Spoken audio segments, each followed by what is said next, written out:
សួស្តីបងប្អូនសុខសប្បាយជាទេបងប្អូនមើលសូម្បីតែជាអង្កើមឃើញទេមានអ្វីមករារាំងហើយមានប្រហោងទូចតែមួយឯងគេមើលគ្នាខំលូតដើម្បីឲ្យមានរស្មីជីវិតដូចគេដែរហ្នឹងណា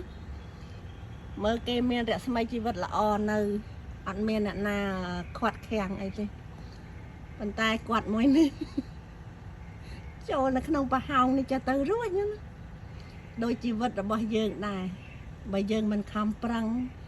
គឺអត់បានឃើញពន្លឺព្រះអាទិត្យអញ្ចឹងទេចឹងហើយបានត្រូវបំពន់អាហារសុខភាពដើម្បីឲ្យដងខ្លួនរបស់យើងរឹងមាំ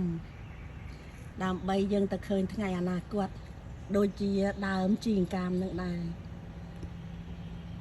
តើបងប្អូនព្រមទេដើម្បីសុខភាពរបស់បងប្អូនគ្រប់គ្នាអរគុណច្រើនសុខសប្បាយ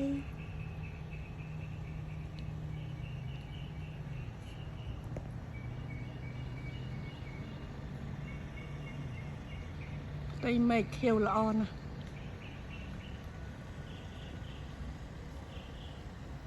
ពន្លឺព្រះច័ន្ទក៏ចែងចាំងល្អទៀត